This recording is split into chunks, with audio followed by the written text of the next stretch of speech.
നാഗർഹോളയിൽ നിന്ന് നമ്മൾ വെളിയിലിറങ്ങി അവർ നമുക്ക് 1000 രൂപ ഫൈൻ അടിച്ചു. കാര്യം എന്നാന്ന് പറഞ്ഞാൽ നമ്മൾ അതിലിപ്പോൾ നേരത്തെ കഴിഞ്ഞ തവണ നമ്മൾ ഇറങ്ങിയപ്പോൾ കഴിഞ്ഞ തവണ നമ്മൾ ഈ യാത്ര ചെയ്തപ്പോൾ അവിടെ 2 മണിക്കൂർ സമയമുണ്ടായിരുന്നു. ഇപ്പോൾ കാടിനകത്തൂടെ റോക്കറ്റ് പോലെ വിട്ടു പോകാനാലേ നമുക്ക് ഇവിടെ 1 മണിക്കൂറിൻ്റെ എക്സിറ്റ് ആകാൻ സമ്മതിക്കുള്ളവർ.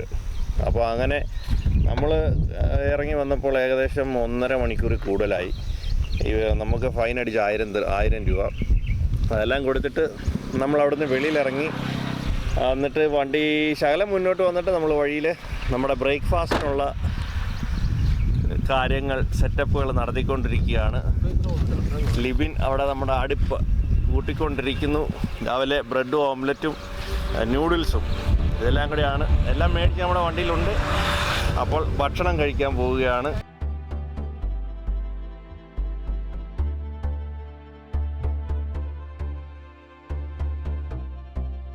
ഇത്തവണത്തെ ഈ യാത്രയെ ഏറ്റവും വലിയ അനുഭവം എന്ന് പറഞ്ഞാൽ ലൈവ് ഫുഡാണ്. ലൈവ് ഫുഡ് ഉണ്ടാക്കി കഴിക്കുകയാണ് ഈ യാത്രയുടെ ഏറ്റവും അനുഭവം. ഇത്തവണത്തെ യാത്രയുടെ പ്രത്യേകത കാരണം കേരളത്തിലെ ഏറ്റവും നല്ല ഹോട്ടലുകളിൽ വർക്ക് ചെയ്ത ഷെഫാണ് നമ്മുടെ കൂടെ ഉള്ളത്. അപ്പം ഈ ഏറ്റവും നല്ല സ്വാദിഷ്ടമായ ഭക്ഷണങ്ങളാണ് ഈ ദിവസങ്ങളിലെല്ലാം ഞങ്ങൾക്ക് കിട്ടി. ലൈവായിട്ട് ഞങ്ങൾ ചെയ്യുകയാണ്. Fresh food.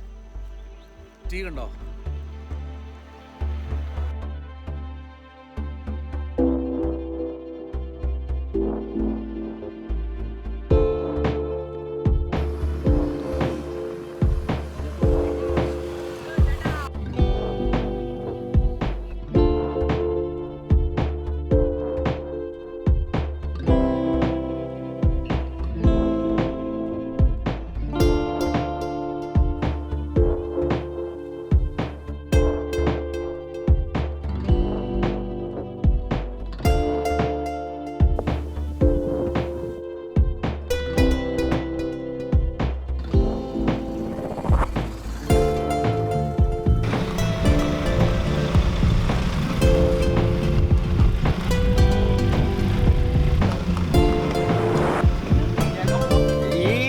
ശരിക്കും പറഞ്ഞാൽ നല്ലൊരു സ്ഥലമാണ്. 2 സ്ഥലങ്ങളിലും 2 വശങ്ങളിലും കൃഷി പാടങ്ങളാണ്.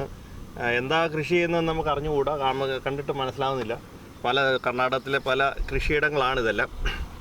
നമ്മൾ നാഗർഹോളയിൽ നിന്ന് വെളിയിലിറങ്ങി ഏകദേശം ഒരു 1 കിലോമീറ്റർ അല്ല മാക്സിമം 1.5 കിലോമീറ്റർ വന്നിട്ടുണ്ടാകും. വഴിയരിയിൽ നിർത്തിയിട്ടാണ് നമ്മൾ ചെയ്യുന്നത്. നല്ലൊരു സ്ഥലം. നമ്മൾ റോഡ് സൈഡ് ഒതുങ്ങി, ആരും നമ്മളെ ശല്യപ്പെടുത്താനൊന്നുമില്ല. ആളുകൾ വന്നും പോകും നോക്കുന്നുണ്ട്. അവർക്കും രസം, നമുക്കും ഒരു രസം. നമ്മൾ എൻജോയ് ചെയ്യുന്നു. അടിപൊളി എക്സ്പീരിയൻസ്.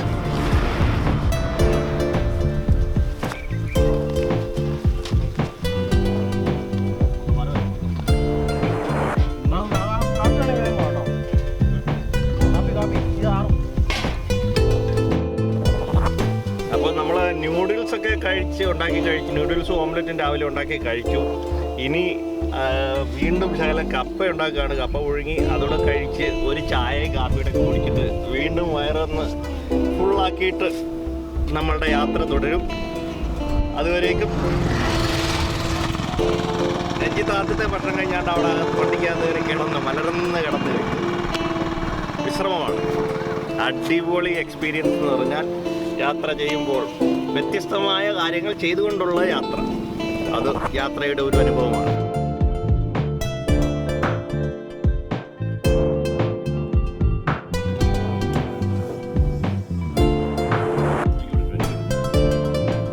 ഈ കാഴ്ചൻ്റെ ഒരു പൂർണ്ണത വരുന്ന എപ്പോഴാണെന്നറിയോ? ലാസ്റ്റ് പാത്രത്തിൽ നിന്ന് വടിച്ച് തിന്നുമ്പോഴാണ്. അതാണിപ്പോൾ കപ്പക്കര തീർത്തുകൊണ്ടിരിക്കുകയാണ്. അടിപൊളിയാണ്.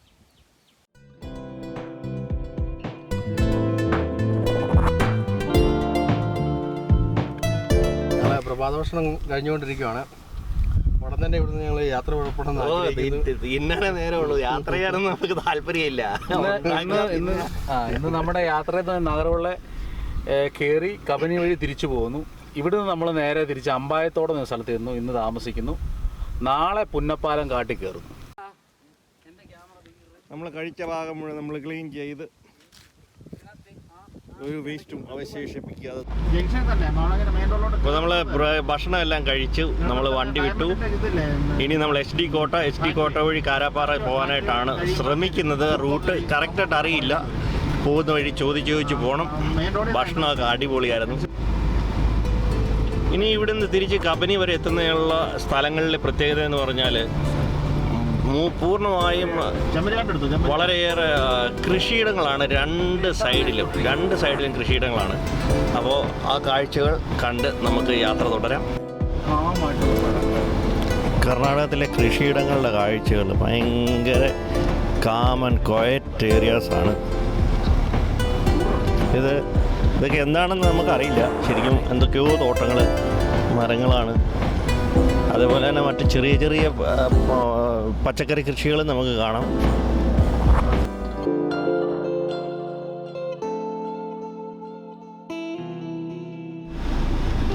ഈ ഭാഗങ്ങളിൽ വളരെയധികം ഈ ലാമമാരെ കാണാം. ഈ ടിബറ്റൻ ലാമമാരുടെ ഒരു കോളനി ഇവിടെയുണ്ട്. അപ്പോൾ വളരെയധികം ആളുകൾ ഇവിടെ നമുക്ക് കാണാൻ സാധിക്കും.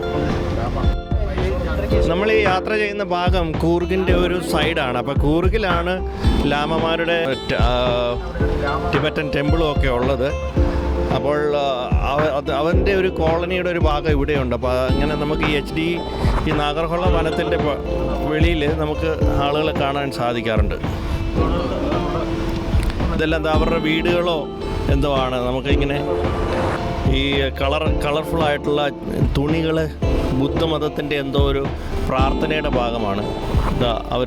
ആളുകളാണ് അവിടെ നിൽക്കുന്നത്. ഇത് മുഴുവൻ പ്രാർത്ഥനകളാണ് ഇതിൽ എഴുതിയിട്ടിരിക്കുന്നത്. ഇതെല്ലാം അവരുടെ വീടുകളാണെന്ന് തോന്നുന്നു. അവരെ ഇവിടെ സ്ഥലം കൊടുത്ത് ഈ ഭാഗത്ത് താമസിപ്പിച്ച അവരവിടുന്ന് അഭയാർത്ഥികളായിട്ട് വന്ന ടിബറ്റൻസ് ആണ്. അവർക്കിവിടെ ഇന്ദിരാഗാന്ധിയുടെ കാലത്ത് കൊടുത്തതാണ്.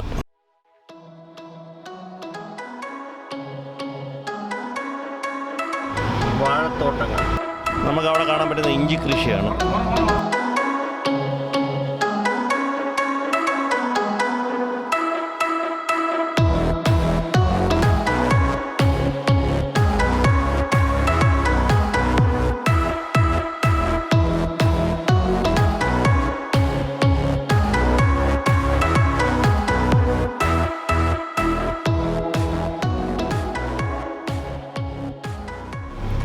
ഇവിടെ മുഴുവൻ കൃഷിയിടങ്ങളാണ്. അതെന്താ നല്ല പൊക്കത്തിൽ നിൽക്കുന്നത്. നമ്മുടെ സൂര്യകാന്തി പൂ നിൽക്കുന്ന പോലെ മറ്റെന്തോ ഒരു പൂവാണ്. എന്തൊക്കെ പച്ചക്കറി കൃഷിയാണത്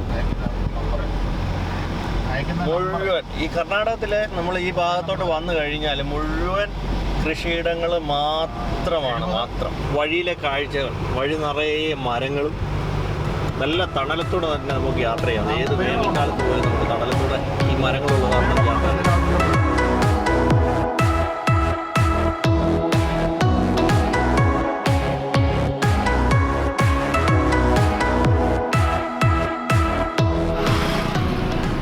അവിടെ കൃഷിക്കാർ ഉഴുന്ന് കണ്ടോ, നില മുഴുകുന്നു. കാളുകളെ ഉപയോഗിച്ച് നില പൂട്ടുന്നു. ഓക്കെ.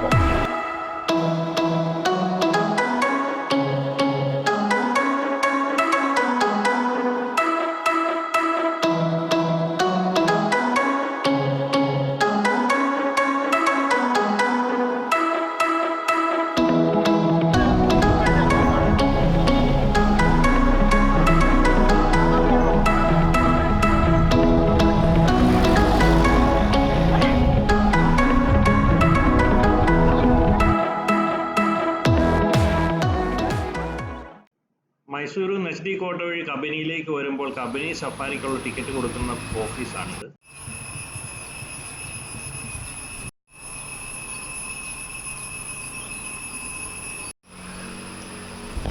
ഈ ഓഫീസർ ആനയുടെ ആക്രമണത്തിൽ മരിച്ചുപോയെന്നാണ് നേരത്തെ അറിയാൻ സാധിച്ചത്. കബനി സഫാരി തുടങ്ങുന്ന സ്ഥലമാണിത്. ഇവിടെ സഫാരി 2 മണിക്ക്, ഉച്ചയ്ക്ക് 2 മണിക്ക് ടിക്കറ്റ് കൊടുക്കും. 3:30 തോന്നുന്നു തുടങ്ങുന്നത്. 2 മണിക്ക് ടിക്കറ്റ് കൊടുക്കും. ഇവിടുന്ന് ജീപ്പ് സഫാരി ഇല്ല. ഈ കാണുന്ന ബസ്സിൽ മാത്രമേ ഉള്ളൂ. മൺഡേ ടു ഫ്രൈഡേ 500 രൂപയാണ് ഒരാൾക്ക്. വീക്കെൻഡിൽ ഫ്രൈഡേ സാറ്റർഡേ സൺഡേ ഒരാൾക്ക് 350 രൂപയും ആണ് ഇവിടുത്തെ റേറ്റ്. നമ്മൾ ഇവിടെ സഫാരി ഉണ്ടോ എന്നറിയാൻ വന്നതാണ്. ഇതുവരെ തീരുമാനിച്ചില്ല പോകണോ. നമ്മൾ സഫാരിയിൽ പോകും. ഇപ്പോൾ മണി 11 ആയുള്ളൂ, ടിക്കറ്റ് കൊടുത്തിട്ടില്ല. നാഗർഹോളെ കാടിനകത്തൂടെ വന്നിട്ട് മൈസൂരിലേക്ക് ഇറങ്ങാതെ വലത്തോട്ട് വന്നാൽ ഇവിടെയാണ് നമ്മൾ വന്ന് ഇറങ്ങുക. പക്ഷേ ഇവിടെ ഡിപ്പാർട്ട്മെൻറ്റ് വെഹിക്കിൾ, ഫോറസ്റ്റ് ഡിപ്പാർട്ട്മെൻറ്റ് മാത്രമേ കയറാനും ഇറങ്ങാനും ഈ ഗേറ്റിൽ കൂടെ പെർമിഷൻ ഉള്ളൂ. അപ്പോൾ ആളുകൾക്ക് അനുവാദം ഇല്ല. നമ്മളോട് ചോദിച്ചിരുന്നു. ഇവിടുന്ന് കബനിയിലേക്കുള്ള റോഡ് കണ്ടോ, നല്ല സ്ട്രെയിറ്റ് റോഡ്, 1-2 കിലോമീറ്റർ നീളത്തിൽ കിടപ്പുണ്ട്. നല്ല സൂപ്പർ റോഡ്. ഇനി ആ റോഡിൻ്റെ കാഴ്ചകൾ കഴിഞ്ഞിട്ട് അതിൻ്റെ സൈഡിൽ കൃഷിപ്പാടങ്ങൾ, ജമന്തി ബന്ദി പൂക്കളാണിത്. ഇവിടെ കേട്ടോ നല്ല സൂപ്പർ ബന്ദിപ്പൂ കൃഷിയാണ്. പൂക്കളുണ്ടായിട്ട് ഇങ്ങനെ നിൽക്കുന്നു.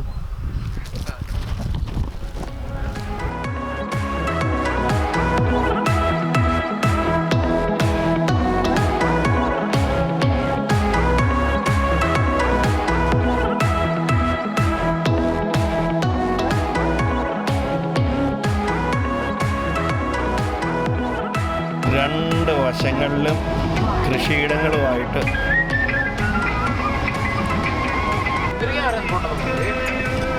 കൃഷിത്തോട്ടങ്ങൾ, മുന്തിരി ഉൾപ്പെടെ. കാടുകളിൽ ഇത് നമ്മൾ നെല്ലിയാമ്പതി കാടുകളിൽ പോയപ്പോഴത്തേന് ആ ഹില്ലിൻ്റെ ടോപ്പിൽ ഞങ്ങൾ ചെന്നപ്പോഴത്തേന് ഇതേ രീതി തന്നെ ഒരു എന്താ പറയുക കാറ്റായിരുന്നു. അതേ രീതി തന്നെയാണ് നമുക്ക് ഇവിടെ നിൽക്കുമ്പോൾ മുഴുവൻ ചുറ്റോട് ചുറ്റും കൃഷിപ്പാടങ്ങളാണ്. ശരിക്കും മൈസൂരിൻ്റെ ഏറ്റവും കൂടുതൽ കൃഷിയിടങ്ങളുള്ള ഒരു സ്ഥലമാണ് ഈ കബനി വരെയുള്ള നമ്മൾ കിട്ടുന്നത്. ശരിക്കും കണ്ണെത്താ ദൂരത്തുള്ള പാടങ്ങൾ, ഭയങ്കര ഉഗ്ര സീനറിയാണ് ഇപ്പോൾ കണ്ടുകൊണ്ടിരിക്കുന്നത്.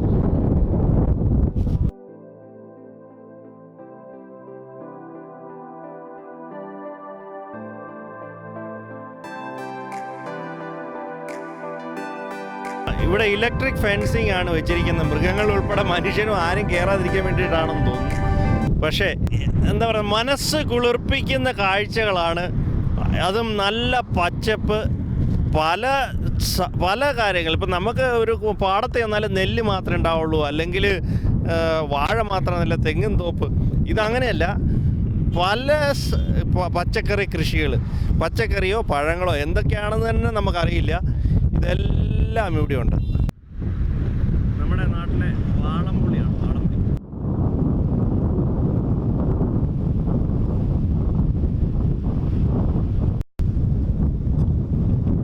ഇതെന്താണെന്നറിയോ? ഇതാണ് അപ്പൂപ്പൻ താടി. നമ്മൾ ചെറുപ്പത്തിൽ വളരെയേറെ പറപ്പിച്ചിട്ടുള്ളൊരു സാധനം. അതിങ്ങനെ ഇത് മൂത്ത് കഴിയുമ്പോൾ ഇതെങ്ങനെ പറന്നു പോകും. ടണ്ടടാൻ ടടടാൻ. അപ്പൂപ്പൻ താടി.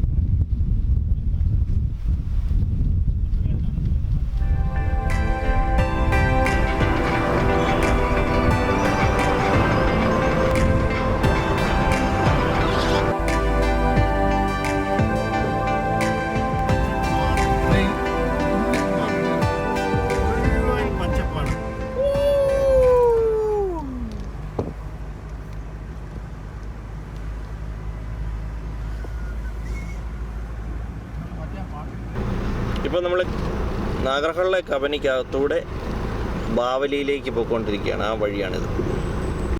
ഒരു കുഞ്ഞ് മയിൽ അവിടെ നിൽപ്പുണ്ട്. പൂവനാണ്. നടന്നങ്ങ് കയറി പോകുന്നു.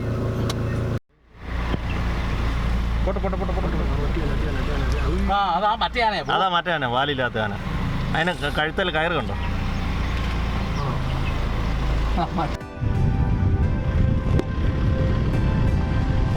പുല്ല് മേഞ്ഞ വീടുകളാണ് ഇവിടുത്തെ. പുല്ല് മേഞ്ഞ വീട്. ഈ കബനി കാടുകൾക്കിടയ്ക്ക് ബാവലി വരെ ഓടുന്നതിനിടയ്ക്ക് വളരെയേറെ വീടുകൾ, അല്ലെങ്കിൽ ചെറിയ ചെറിയ ഗ്രാമങ്ങളുണ്ട്. അത് ആദിവാസി ഊരുകളാകാം, സാധാരണ ആളുകളും താമസിക്കുന്നുണ്ടാവാം. പക്ഷെ അങ്ങനെയുള്ള വീടുകളാണ് നമ്മൾ ഈ ഇടയ്ക്കിടയ്ക്ക് കാണുന്നത്.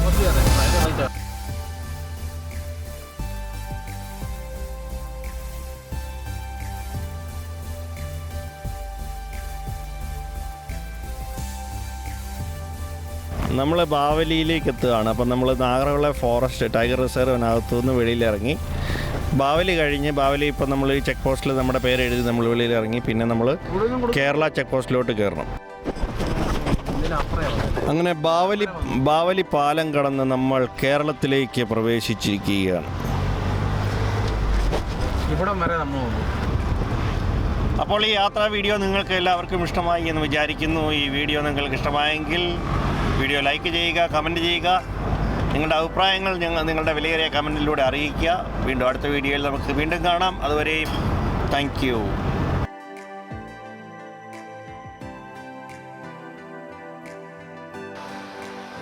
കുറവാ സിപ്ലൈൻ ചെയ്യാനായിട്ട് റെഡി ആയിക്കൊണ്ടിരിക്കുകയാണ്.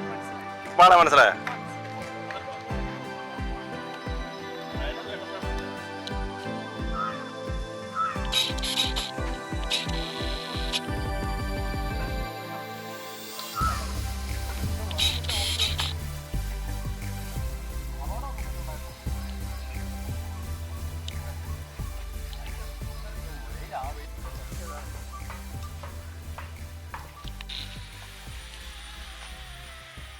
അവര് അഡ്ജസ്റ്റ് ചെയ്താ വരുന്ന ആ സ്പീഡൊക്കെ.